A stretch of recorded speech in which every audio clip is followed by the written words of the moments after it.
Chemistry को generally 3 पार्टों में divide किया गया है, फिजिकल केमिस्ट्री, ऑर्गेनिक केमिस्ट्री और इनऑर्गेनिक केमिस्ट्री। तो मैं पहला लिखता हूँ ऑर्गेनिक केमिस्ट्री।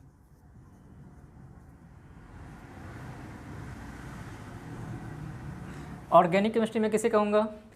तो मैं उसे कहूँगा जिसमें कार्बन और हाइड्रोजन दोनों हो।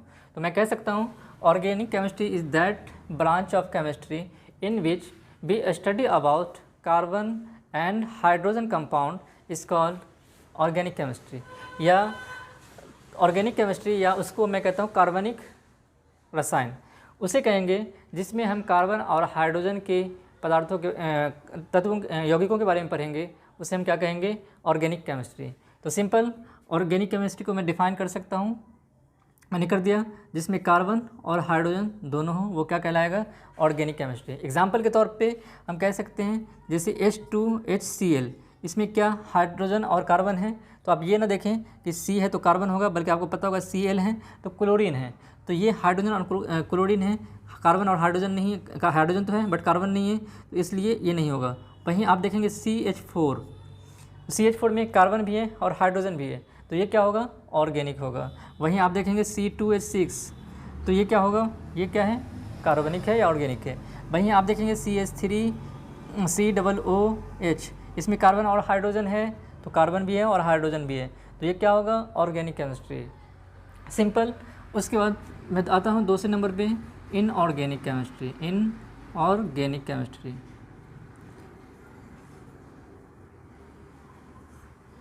सिंपल है, जिसमें कार्बन और हाइड्रोजन एटम था, तो इन है या अन है। आप जानते होंगे कि हम जब हिंदी में पढ़ते हैं तो समान मान्य होता है बराबर और असमान मान्य होता है बराबर नहीं। तो सिंपल ही है ऑर्गेनिक और इनऑर्गेनिक। जिसमें कार्बन और हाइड्रोजन होगा तो वो कार्बनिक कहलाएगा, तो इसी तरह जिसमें कार्बन और हाइड्रोजन के अलावा कुछ और होगा वो इनऑर्गेनिक कहलाएगा। तो इसमें हम कह सकते हैं the branch of chemistry in which we study about other than carbon और hydrogen compound is called inorganic chemistry. या हम कह सकते हैं जिसमें कार्बन और हाइड्रोजन के अलावा कुछ और हो, मतलब कोई और कंपाउंड हो, उसे मैं कहूँगा इनऑर्गेनिक केमिस्ट्री। जैसे आप देखें HCl, ये ऑर्गेनिक है या इनऑर्गेनिक है?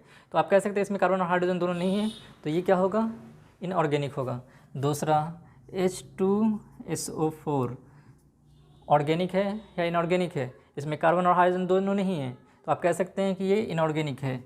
NaCl नमक ऑर्गेनिक है या इनऑर्गेनिक है? आप कह सकते हैं कि इसमें कार्बन और हाइड्रोजन दोनों नहीं है, तो ये इनऑर्गेनिक है। इसको मैं लिख देता हूँ यहाँ पे अकार्बनिक रसायन। ये क्या होगा?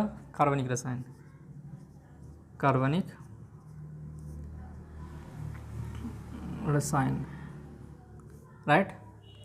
यहाँ पे मैंने एक और चीज़ बताना चाहूँगा कि जैसे आपने पढ़ा होगा पहले एसिड और बेस, राइट। तो जिसमें उसके कई मेथड हैं, जैसे कि जो हम जवान से टेस्ट करेंगे, अगर कोई चीज़ खट्टा होगा तो वो अम्लीय होगा या एसिडिक होगा, या उसी को हम कह सकते हैं ये तेज़ाबी होगा। तेज़ाब भी 2 तरह का होगा। एक, जैसे अब कोई भी अम्ल है, एसिड है, क्या उसको मैं जवान से टेस्ट करूँगा? नहीं। तो आपने सुना होगा कि एसिड अटैक किसी पे करते हैं, तो एसिड हो अगर जहाँ भी पड़ जाए तो वो उसको जख्म बना देता है, या उसको नुकसान काफ़ी पहुँचाता है, लेयर मतलब ज़ख्म बना देता है। तो क्या एसिड को हम ज़ुबान से टेस्ट कर सकते हैं? बिल्कुल भी नहीं। तो उसको अलग अलग चीज़ आएगा जिससे मैं उसे टेस्ट करूँगा। कभी मैं टर्मरिक से टेस्ट करूँगा, तो कभी मैं फिनोल्फ्थेलिन इंडिकेटर से मैं टेस्ट करूँगा, तो कभी मैं मिथाइल ऑरेंज इंडिकेटर से टेस्ट करूँगा, तो कभी मैं लिटमस पेपर से टेस्ट करूँगा। अगर कोई नॉर्मल है, मतलब बिग एसिड है, तो उसको हम टेस्ट कर सकते हैं जुबानों से। सिंपली हम किसी भी चीज़ को जुबान से टेस्ट नहीं करेंगे। अगर लिक्विड दिया हुआ है तो उसे हम किससे टेस्ट करेंगे? तो लिटमस पेपर से चेक करने की कोशिश करेंगे। तो कौन सा ऐसा एसिड होगा जो मजबूत एसिड होगा, जो हमारे हाथों को नुकसान पहुंचाएगा? तो जो एसिड हमारे हाथों को नुकसान पहुंचाएगा वो कहलाएगा स्ट्रॉन्ग एसिड, और जिनको हम टेस्ट कर सकते हैं जुबानों से वो कहलाएगा वीक एसिड। तो सिंपली वीक कौन होगा? ये जितना सारा इनऑर्गेनिक एसिड होगा वो कहलाएगा स्ट्रॉन्ग एसिड। उसमें धोखे से भी हम हाथ नहीं डाल सकते, नहीं तो हमारा हाथ को काफ़ी नुकसान पहुंचाएगा। आप एसिड के बारे में पढ़ेंगे, एसिड किसे कहते हैं सिंपली, तो देखेंगे जिसमें जो खट्टा हो खट्टा हो या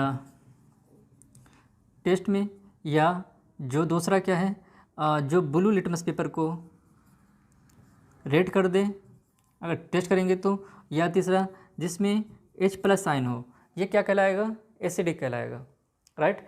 और इसका ठीक उल्टा अगर हम बेस की बात करें तो क्या कहलाएगा, जिसमें OH- हो, ये कड़वा हो, बिटर इन टेस्ट, और तीसरा जो रेड को ब्लू कर दे, ये इसमें OH- हो, ये क्या कहलाएगा, बेस कहलाएगा। तो जो जितना भी एसिड है, ये भी एसिड है, आप इसका नाम कहेंगे तो ये एसिटिक एसिड है, एसिटिक अम्ल या एसिटिक एसिड, राइट। तो जो भी इनऑर्गेनिक एसिड होगा वो स्ट्रॉन्गेस्ट एसिड होगा, और जो भी ऑर्गेनिक एसिड होगा वो वीक एसिड होगा, राइट। तो ये एसिटिक अम्ल है, हम जानते हैं किसमें होता है, सिरका में होता है, सिरका में पाया जाता है। तो ये जैसा कि ये सिरका है, राइट, तो ये कौन सा एसिड है, एसिटिक एसिड है, राइट। अगर हम नींबू की बात करेंगे, नींबू का निचोड़ अगर उसको हम उसका जो रस निकालेंगे नींबू का, तो वो कौन सा एसिड होगा, उसको हम कहते हैं, बताएं, साइट्रिक एसिड, राइट। जैसे टमाटो में कौन सा एसिड पाया जाता है, तो ऑक्जेलिक एसिड। जैसे अगर चींटी डंक मारता है तो उसमें कौन सा एसिड पाया जाता है, तो मेथेनोइक एसिड। संतरा में कौन सा एसिड पाया जाता है, तो साइट्रिक एसिड। इसी तरह इमली में कौन सा एसिड पाया जाता है, तो टार्ट्रिक एसिड।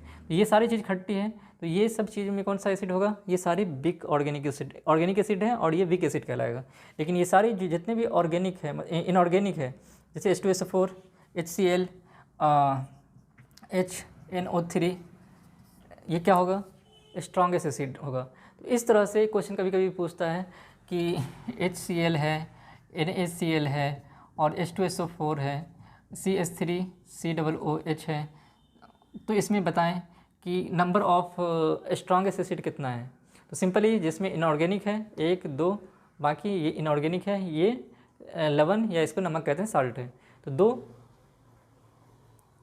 इनऑर्गेनिक एसिड है या 2 स्ट्रॉन्गेस्ट एसिड है, राइट।